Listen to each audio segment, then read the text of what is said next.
દીકરીઓ નથી હોતી સાહેબ, દીકરીઓ નથી હોતી. આ ચારે ચાર શક્તિ પુરુષને જીવાડે છે સાહેબ. કોઈ અંધશ્રદ્ધા કે કોઈ એવી વાત ફેલાવા નથી આવ્યો, પણ કાલે અખતરો કરજો સાહેબ. આ ચારે ચાર શક્તિની પરીક્ષા કરજો. ઘરમાં માં બેઠી હોય તો માને કહેજો કે માં કાલે અમદાવાદ જાઉં છું, તારા માટે હું લઈ આવું? એ વૃદ્ધ માં એમ કે દીકરા તું વહેલો વયો આવજે. બા હાડલો લઈ આવું તો કે હવે હાડલા પહેરીને મારે ક્યાં જવું, તું વહેલો વયો આવજે. અને રાતના 3ની બસમાં તમે આવો મિત્રો, નહીં માનો, આખું ઘર હોઈ ગયું હોય છે, પણ અંધારી કોઠડીમાં હાથમાં માળા લઈ અને 60 વર્ષની વૃદ્ધમાં જાગતી છે, હજી નો આવ્યો, હજી નો આવ્યો, હજી નો આવ્યો. આ માં.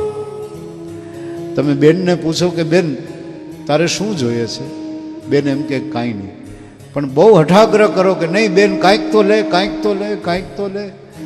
ત્યારે બેન દાંત કાઢતી એટલું કે ભાઈ બાપુજીએ લગ્ન કર્યા ને, ત્યારે ગોર બાપાએ છેલ્લી વિધિ કરાવી કે દીકરી માંડવાને વધાવી લે. ત્યારે દીકરી માંડવો વધાવે છે ને જોઈને નથી વધાવતી, ઊંધા હાથે દીકરી માંડવા વધાવે છે. શું કામ? કે મારા ભાઈની સમૃદ્ધિને મારી નજર ન લાગી જાય. દીકરી ઊંધા હાથે માંડવા વધાવીને ઘરે વહી જાય છે. એ ભાઈ બેનને એમ કે તારે શું જોઈએ કે, પણ છતાં ભાઈ તારે દેવું હોય ને તો મારે ઘરે રૂડો અવસર હોય ને, 5 રૂપિયા હોય કે ન હોય, પણ તેદી મામેરિયાત બની અને મારું ટાણું હાચવી દેજે. જગતના ભાઈઓને વિનંતી કરું કે ઈશ્વરે બેન આપી હોય ને તો બેનના ટાણા હાચવી દેજો. કરોડો દિવાળીઓ બેનું મુબારક કરી દે તમારી ઉપર. તમે પત્નીને પૂછો કે તારે શું જોઈએ છે, તો પત્ની એમ કહે કે તે શેથામાં સિંદૂર પૂર્યું ત્યારે ગંગા મૈયા પાસે માગી લીધું. શું માગી લીધું? કે જબ તક ગંગા મૈયા તુજ મેં પાની રહે, મેરે સજના તેરી જિંદગાની રહે. માં દીકરા માટે જીવે, બેન છે ભાઈ માટે જીવે, પત્ની પતિ માટે જીવે. અને હવે દીકરીને પૂછો કે દીકરી તારે શું જોઈએ? બાપનો શ્વાસ છે દીકરી અને દીકરીનો વિશ્વાસ છે બાપ. વર્તમાન દીકરીઓને હાથ જોડીને એક પ્રાર્થના કરું કે હમણાં એક દીકરી નીચું જોઈને જતી હતી, એટલે ગામમાં કોઈએ પૂછ્યું કે બેટા તું નીચું જોઈને કેમ હાલે છે? આપણા દેશની દીકરીએ જવાબ આપ્યો કે હું નીચું જોઈને હાલું છું ને એટલે મારો બાપ અને મારો ભાઈ ઊંચું જોઈને હાલે છે. દીકરીઓ, તમને મારી પ્રાર્થના છે, કુસંસ્કારી ન બનતા. તમે તમારા બાપની આન બાનને શાન છો. એવા કપડાં પણ ન પહેરતા કે સમાજની ગંદી નજર તમારા શરીર સુધી પહોંચે. સાહેબ તમે બ્રાહ્મણની દીકરીઓ છો સાહેબ.